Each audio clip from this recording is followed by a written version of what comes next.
Jake, we're diving into a big story that happened just yesterday. Tom Thibodeau has been, quote unquote, relieved of duty as head coach of the New York Knicks. What was your first thought when you saw this news?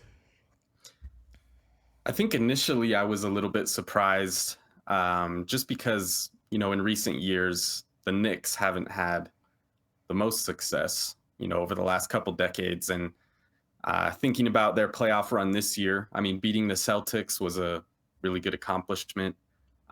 Getting to the conference finals, really strong.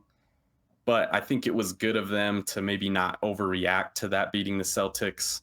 If you were to play that series 10 times, how many times do the Knicks beat the Celtics? How many times do they have two second half 20-point comebacks in the same series? And so, I think it was good of them to not look at that and say, oh, we did everything that we wanted to do because we beat the Celtics. And so yeah, I mean, initially definitely some surprise, but also just kind of based on how that team's constructed and stuff, I think it makes sense for them to go a different direction. I think maybe Thibodeau's stay has worn a little thin with some of those players. So yeah, that is really my biggest takeaway from the firing. We did have some comments from Mikal Bridges within the last couple of weeks about how he basically sort of gently, but the fact that it's public, nudging Thibs in the direction of using more bench players, that definitely stuck out to a lot of people, myself included. And I think that just says more about the dynamic between Thibs and this current crop of players than it necessarily does just the his quality as a coach. It seems like the fit was not necessarily there anymore. And this isn't the same Knicks team as it was last year and previous years, right? Obviously, you have Karl Anthony Towns there, and Mikal Bridges is another new addition from last offseason. You did talk about the fact that they beat the Celtics and, not being satisfied with just doing that. It's funny because a lot of people talked about how it's like, well, the Knicks, they got Cat to try to match up with the Celtics, and then they beat the Celtics, and now they couldn't beat the Pacers. I mean, they didn't beat the Pacers last year either. I don't actually think that the Cat move, I think they did do it to try to match up with the Celtics, like that plus the Mikal move and OG. I think that was trying to get more wingy. And then the Cat move was more, we need a center. He's the best one available. Let's just go after him and use this, this Julius Randle contract to get something, and upgrade another position.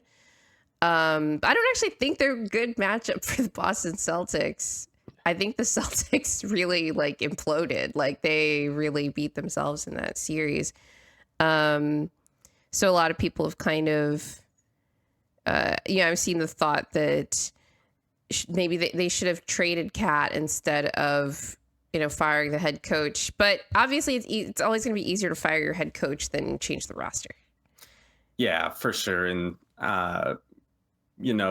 just thinking about the Knicks going forward, I think it takes a special brand of superstar player to work well with Thibs. And I think, in the next couple of years, the Knicks would like to bring in maybe another really high caliber player. And maybe it would be easier under a different coaching style. I don't think everybody's made for that kind of system and just sort of, high minute totals that Thibs puts on his best players. And so we'll see if this next coach is a big swing to a different coaching style than what Thibs was. Yeah. We have this comment, crazy that Thibs gets fired after Jalen Brunson said he's the right guy for the job. And you sort of alluded to Cat being the superstar of this team. And I mean, he was in the Eastern Conference Finals. I don't think Jalen Brunson was the best Knick across the length of that series. It's just funny because they couldn't survive the bad Cat games. But, in previous years, like Brunson was the superstar of this team. Hmm. Like that was pretty much established in 2023, the 22-23 season, when it was sort of like, well, Julius Randle's the best player on this team. And then Brunson has his breakout season in New York. And then last year, I think it's pretty much solidified. He's finished top 5 in MVP. Like he's the guy, on this team. So I think that was also an interesting dynamic because Brunson had a slightly not down year per se, but down relative to, again, last season he finished top 5 in MVP. And then Cat comes in and he was having a great season in the regular season. And then he had some, some really big impactful playoff games as well, especially in the conference finals. And I sort of wonder, when people talk about Thibs needing to diversify things more instead of running so much through Brunson, although I feel like they did that honestly in the at least in the conference finals, and I did watch large parts of the Pistons as well as the Celtics series as well. Is that just like, well, Brunson is our best player and he's the one whose decision making I trust, versus, if they did bring in higher level superstar talent than Karl Anthony Towns, does that dynamic change? And do you have to factor that in when you make the decision to fire Thibs as well? I don't know. Maybe they're not thinking that far ahead. I tend to not put that much forethought on people that are making these decisions, if I'm being honest. Yeah, for sure. I mean, they probably take into account a lot of stuff. I think with Brunson specifically, one thing that's interesting with him is if you asked a bunch of people, who are the top 5 NBA players, he probably wouldn't show up in most of those lists. But then if you ask a lot of people who are the top 5, closers among NBA stars, he probably shows up a little more often in that one. I mean, he did win Clutch Player of the Year. Right. I thought he earned it. I think Towns is kind of the opposite of that, where you trust him less when the game gets tight. You want the ball in his hands a little less. And so I do think they become a little over-reliant on Brunson when things get tight. And yeah, I mean, I think Cat, you probably want to see, are you able to upgrade? Maybe not from him directly. Maybe he's still on the team or whatever, but are you able to upgrade and get somebody that's a little more of a whole game helper to what Brunson can do, as opposed to Cat, who I think they trust a little less when the game gets tight.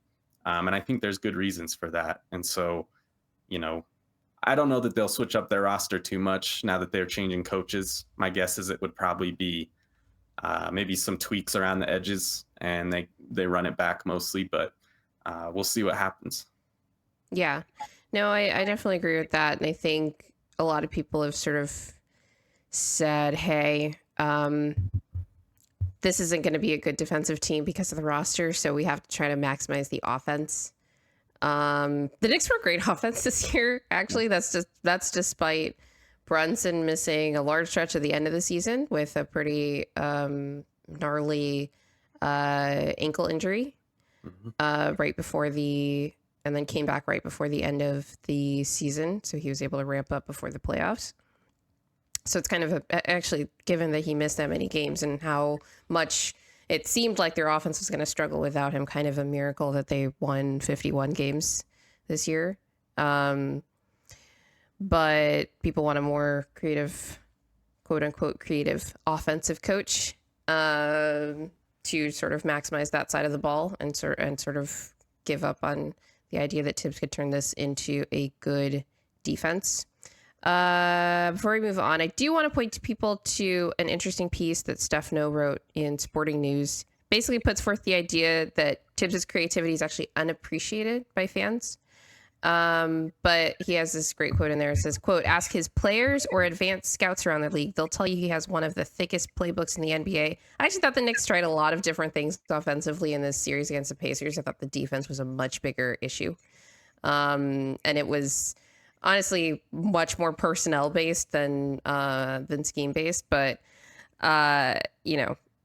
I think they were ready to move on from Thibs. The rumblings about whether he was going to keep this job were going on well before the playoffs even started, and it was very like, well, if they don't make it through this Pistons series, he's out. Or, oh, if they blow this 3-1 lead against the Celtics, he's out. Then they make the conference finals, losing six. After going down 3-1, with after a really, I think, pretty bad collapse in game one, and I think maybe his death warrant was signed there because if they didn't win that series, they could point to that and be like, well, grumble, this is the thing we're going to use, and they just wanted to make that change. All right. Knicks coaching candidates actually related to this. We've seen a couple names floating around there, including Jay Wright, who's former head coach of the Villanova Wildcats. I've seen multiple places, which I was kind of surprised about because I wouldn't think that a team that fashions itself a championship contender would want to hire a first-time NBA head coach. But of course, that Villanova connection is there. And then Johnnie Bryant, who is the current lead assistant for the Cleveland Cavaliers and was previously listed as a finalist for the Suns head coaching job before we get to our second news item because the Suns hired somebody else. But do either of those names stand out to you as an interesting sort of fit for the Knicks here? Yeah, so when I wrote my offseason report for the Nuggets, it was a couple months process, and I actually had a full page in there on Johnnie Bryant, who was my preferred coaching candidate prior to them hiring David Adelman. And so I did a lot of research on him, sort of his background, and I think he'd be a great fit for the Knicks. He was obviously there previously as an assistant. Oh, that's right. He does have that history there as well. Yep, and some of his specialties are sort of, I think he's really good with players, but he's also very good at holding people accountable, which is one of the reasons I thought he'd be a good fit in Denver, was that he's kind of helped push Donovan Mitchell to a little bit higher of a level than I think he was previously. And it's been through a lot of, tough love, I guess you could say. They're very connected, but he's also very good at holding him accountable. And so I think the Knicks could use that. Karl Anthony Towns needs someone to hold him accountable a little bit. And I think he'd just be able to establish a good relationship with some of the players there. So I think Johnnie Bryant is a great hire for whoever may get him. And then beyond those guys, I'd probably also just keep an eye on Mike Brown. I think he's someone that they'll probably talk to, but we'll see what happens. Yeah, I actually love that you bring that up, that he has this reputation for holding players accountable, because so much of what we normally hear when these coaching searches are going on and when different fan bases are chiming in about what they want for their team, it's about like, we want creativity in the offense, or we want sort of generally, a culture setter and that kind of thing. And maybe that falls under that umbrella, but that specific trait or ability to hold players accountable doesn't always necessarily come up at this stage of the process. So I really like that you brought that up. All right, so let's talk about related news item to that. As I stated, Johnnie Bryant was a finalist for the Phoenix Suns head coaching gig, but we just got news about an hour before the show that the Phoenix Suns have decided to hire Jordan Ott, another assistant for the Cleveland Cavaliers, as the next head coach of their team. I've seen Suns fans being happy because he's known for his creative offensive and defensive schemes. I've also seen some people saying that he got this job because he's a Michigan State alum and Matt Ishbia takes care of his people. I'm sure he's also very qualified for this job. I've seen his name sort of floating around in, other coaching searches as well. But I don't know too much about Jordan Ott, but the Suns seem pretty impressed with him.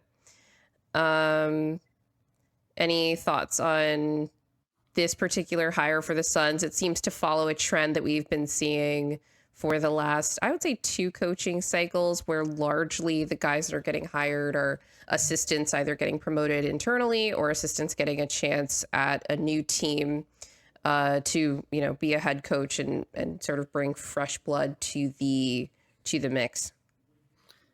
Yeah, so I don't have a ton of like specific thoughts on him. He wasn't one of the guys I researched for the Nuggets. There Hmm. was a handful of others, but just kind of speaking from an overall perspective, Kenny Atkinson there in Cleveland is kind of known to um, keep some of his top assistants really involved. And so, like, I'm not surprised Mm. that him and Johnnie Bryant are um, making their way deep into these coaching candidate searches.